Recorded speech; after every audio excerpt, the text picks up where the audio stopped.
আপোনালোকৰ সংবাদ মাধ্যমৰ জৰিয়তে যিখিনি আমি ঘটনাৰ আজি দেখা পালোঁ, শ্ৰীৰামপুৰত উকিল আৰু পুলিচৰ মাজত যি মাৰপিট হ'ল, ভিজুৱেলছটো দেখা পালোঁ।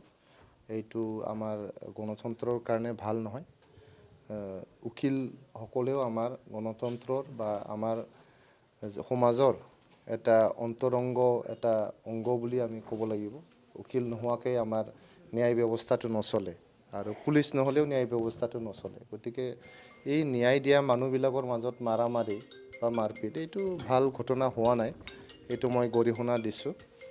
লগতে একে নিশাতে বহুত দিনৰ পৰা আপোনালোকৰ সংবাদ মাধ্যমৰ জাৰাদি আমি যি দেখা পাই আহিলোঁ যে আমাৰ যি পশ্চিমবংগ আৰু অসমৰ যি বৰ্ডাৰ শ্ৰীৰামপুৰ চেক গেট, ইয়াতে কিবা চিণ্ডিকেট চলি আছে। এই চিণ্ডিকেটৰ কাৰণে প্ৰত্যেকটো ট্ৰাকৰ পৰা যে পইচা তুলি পেলাই যেনেকৈ চিণ্ডিকেট ৰাজ চলাই আছে, এটা গুণ্ডাৰাজ চলাই আছে, এইটো আমি আপোনালোকৰ সংবাদ মাধ্যমেদি মানে দেখি আহি আছিলোঁ। কিন্তু যোৱাকালি আমি যি সংবাদ মাধ্যমত দেখা পালোঁ, এইটো বহুত আনফৰ্চুনেট।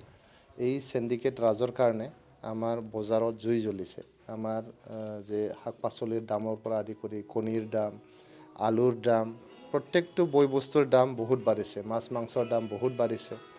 এই বজাৰৰ বয় বস্তুবিলাকৰ দাম বাঢ়াৰ কাৰণে আমি গৰীব দুখীয়া আৰু সাধাৰণ যি মধ্যভোগী শ্ৰেণীৰ মানুহ আমি বহুত কষ্ট পাবলগীয়া হৈছে। গতিকে এই যে এটা অৰাজকতা আমাৰ অঞ্চলত, গোটেই বিটিআৰ অঞ্চলত এতিয়া চলিছে, শ্ৰীৰামপুৰৰ পৰা আদি কৰি, শ্ৰীৰামপুৰটো যিহেতু এটা বৰ্ডাৰ এৰিয়া হয়, এই বৰ্ডাৰ এৰিয়াতে বেছিভাগ চিণ্ডিকেটৰ কালেকশ্যনটো চলে বুলি আমি আপোনালোকৰ সংবাদ মাধ্যমৰ দ্বাৰা আমি গম পাইছোঁ। আমি বিৰোধী দল হিচাপে এইটো বহুত গৰিহণা দিছোঁ আৰু আমি অসম চৰকাৰক অনুৰোধ কৰিছোঁ, ভাৰত চৰকাৰক অনুৰোধ কৰিছোঁ, যিহেতু আপোনালোকে অলৰেডি GST কালেকশ্যনটো কৰে, goods and services tax collection কৰে।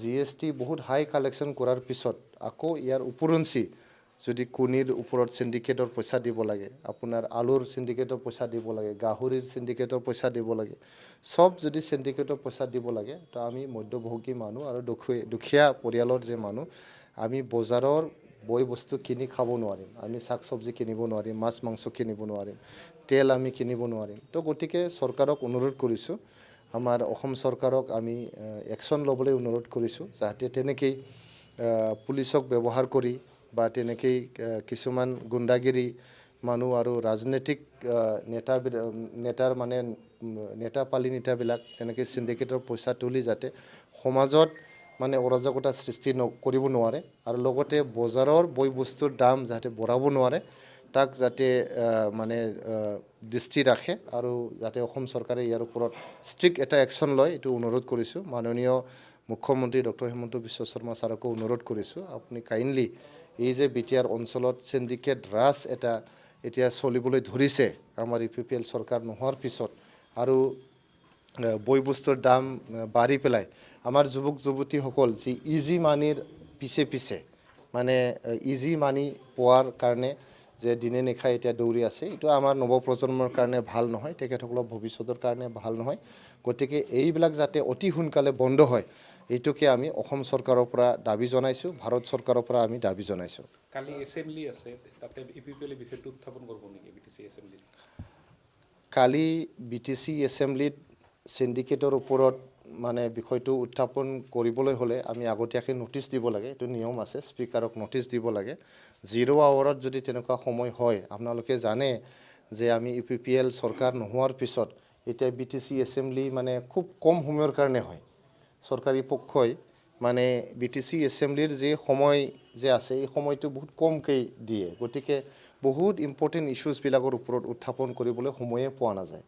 কালি এছেম্বলিত যদি তেনেকুৱা সময় পায়, মই নিজে আমাৰ যিমান MCLA আছে বা আমাৰ বিৰোধী দলপতি ডাঙৰীয়াকো মই অনুৰোধ কৰিম, অহাকালি আমাৰ প্ৰাক্তন CM প্ৰমোদ বড়ো ডাঙৰীয়াও এছেম্বলিত কালি অংশগ্ৰহণ কৰিব আৰু আমাৰ কুৱেশ্যনছবিলাক অলৰেডি দিয়া হৈছে। আৰু স্পেচিয়েল যিটো এছেম্বলি ছেশ্যন হয়, ইয়াতে বহুতখিনি মানে প্ৰশ্ন কৰাৰ সুবিধা তেখেতসকলে নিদিয়ে, আৰু যদি প্ৰশ্ন কৰিব লাগে আমি আগতীয়াকৈ প্ৰশ্নবিলাক স্পীকাৰক দিব লাগে।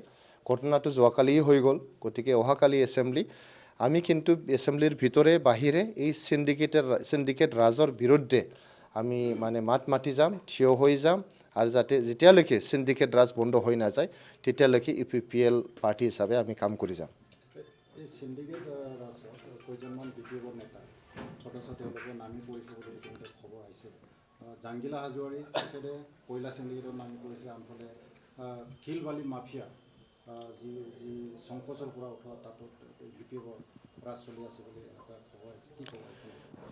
চাওক, আপোনালোকৰ সংবাদ মাধ্যমৰ দ্বাৰা দি BPFৰ কিছুমান কৰ্মী নেতা এই সিন্ডিকেট ৰাজৰ লগত জড়িত আছে বুলি আমি গম পাইছোঁ। এই সিন্ডিকেট ৰাজত যোনেই জড়িত নহওক কিয় আইনীভাৱে ব্যৱস্থা লৈ পেলাই তেখেতসকলক উচিত শাস্তি বিহিব লাগে।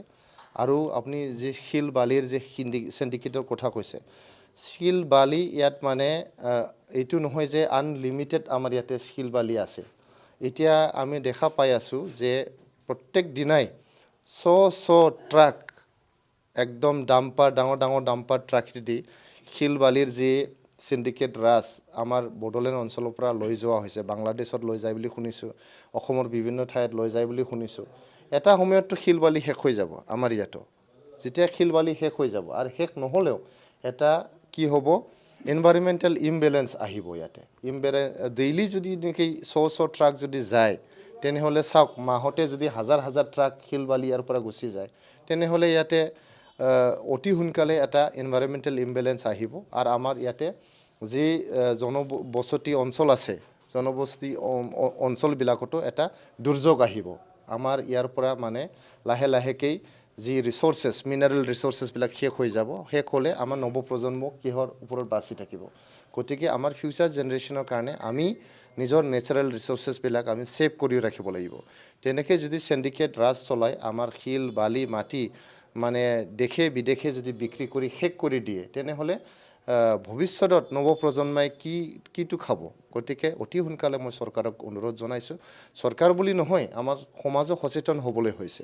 যি ব্যক্তিসকল, যি দলে আজি আপোনাৰ মানে প্ৰাকৃতিক যি ৰিচোৰ্চেছ আছে, নেচাৰেল ৰিচোৰ্চেছ আছে, এইটো কোনো বাক বিচাৰ নকৰাকৈ যদি তেনেকৈ বিক্ৰী কৰি খাই দিয়ে, চব চেছ কৰি দিয়ে তেনেহ'লে সমাজৰো মানে বিষমভাৱে ক্ষতি হ'ব। এইকাৰণে সমাজৰ আজি ভাবিবলৈ সময় হৈছে আৰু তেখেতসকলে নিজৰ অঞ্চলত এইবিলাক যাতে প্ৰতিৰোধ কৰিব পাৰে এইটোৰ সময় হৈছে। কিন্তু চৰকাৰৰ এটা দায়িত্ব আছে, BTC চৰকাৰৰে হওক, অসম চৰকাৰৰে হওক, আমাৰ যিখিনি এতিয়া লাষ্ট পৰ্যায়লৈকে আহি পৰিছে আমাৰ নেচাৰেল ৰিচোৰ্চেছ, জংঘলেই হওক, শিল বালিয়ে হওক, যিমানে আমাৰ নেচাৰেল ৰিচোৰ্চেছবিলাক মানে একদম অন্তিম পৰ্যায়লৈকে আহি পৰিছে, আমি এইবিলাক যাতে বচাব পাৰোঁ তাৰ কাৰণে BTC চৰকাৰক আৰু অসম চৰকাৰক অতি সোনকালে একশ্যন ল'বলৈ মই অনুৰোধ কৰিছোঁ।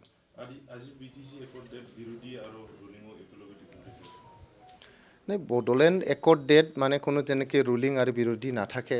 আমি সকলোৱে বড়োলেণ্ড আন্দোলনত জঁপিয়াই পৰিছিলোঁ। মই নিজে 1997 চনৰ পৰা 2003 চনলৈকে বড়োলেণ্ড আন্দোলনত মই জড়িত আছিলোঁ। BTC চুক্তি হোৱালৈকে মই আন্দোলনত জড়িত আছিলোঁ। গতিকে এইটো চুক্তি কোনো এটা বিশেষ ৰাজনৈতিক দলৰ কাৰণে নহয়। তেতিয়াতো ৰাজনৈতিক দলো নাছিল BTC গঠন হোৱাৰ আগত। সব আমি আন্দোলনকাৰী হিচাপে আন্দোলন কৰিছোঁ। BLT হওক, আপচুই হওক, NDAB হওক, সকলোৱে আমি আন্দোলন কৰিছোঁ। গতিকে আজিৰ দিনটো গোটেই আমাৰ নামনি অসমৰ এই যে 4-5টা জিলা আছে, যোনটো বহুত পিছপৰা অঞ্চল আছিলে, নিপীড়িত আৰু তেনেকৈ ডিপ্ৰাইভড মানে কমিউনিটিজবিলাক ইয়াতে বসবাস কৰিছিল। ইয়াতে কলেজ নাছিল, ৰাস্তা ঘাট নাছিল, ইউনিভাৰ্চিটি নাছিল, মেডিকেল কলেজ নাছিল, একো নাছিল। এই আমাৰ আন্দোলনৰ দ্বাৰা দি 2003 চনত যি চুক্তি হ'ল 10 ফেব্ৰুৱাৰীত, আজিৰ দিনটোত, এই 10 ফেব্ৰুৱাৰীৰ চুক্তি দি এইটো কোনো একজন দুইজনে কৰা চুক্তি নহয়, এইটো সকলো সমাজে মিলি পেলাই এই শান্তি চুক্তিটো কৰিছিলে। BTC চুক্তিটো প্ৰত্যেকজন মানুহৰ 5000তকৈ অধিক মানুহে নিজৰ জীৱন মানে আহুতি দিছিলে, প্ৰাণ আহুতি দিছিল, মাৰ্টিয়াৰ হৈ গৈছিল, শ্বহীদ হৈ গৈছিল। আৰু বহুত হাজাৰ মানুহে বিকলাংগ হ'ব লগা হৈছিল, বহুত হাজাৰ মানুহে জেল খাব লগা হৈছিল, বহুত হাজাৰ লাখ মানুহে আৰ্মি অপাৰেশ্যন ফেচ কৰিব লগা হৈছিল। বহুত ত্যাগৰ বিনিময়ত আমি BTC চুক্তিটো কৰিবলৈ সক্ষম হৈছিলোঁ 2003 চনৰ 10 ফেব্ৰুৱাৰীত। গতিকে আজিৰ এই এটা মানে ভাল দিনটোত, শুভ মুহূৰ্তত আমি সকলোৱে গৈ আজি কোনো BPF UPPL নোহোৱাকৈ আমি একেলগে আজিৰ 10 ফেব্ৰুৱাৰী যি BTC চুক্তিৰ দিন এইটো যে আমি উদযাপন কৰিব পাৰিছোঁ এইটো আমাৰ কাৰণে খুব মানে গৌৰৱৰ এটা মুহূৰ্ত বুলি মই ভাবোঁ আৰু সকলোৱে গৌৰৱান্বিত হোৱাটো উচিত আৰু আমি সকলোৱে সমাজৰ ভালৰ কাৰণে এইটো কোনো পাৰ্টি বিশেষ নহয় প্ৰাৰ্থীৰ ঊৰ্ধত গৈ আমি সমাজৰ সেৱা কৰিবলৈ সকলোৱে আগবাঢ়িব লাগে ইয়াত ৰাজনীতি কোনো আহিব নালাগে সেইকাৰণে আমি UPPL দলৰ পৰা দলে বলে গৈ আজি যি বড়োলেণ্ড একৰ্ড ডে চেলিব্ৰেশ্যন হৈছে তাত আমি অংশগ্ৰহণ কৰিম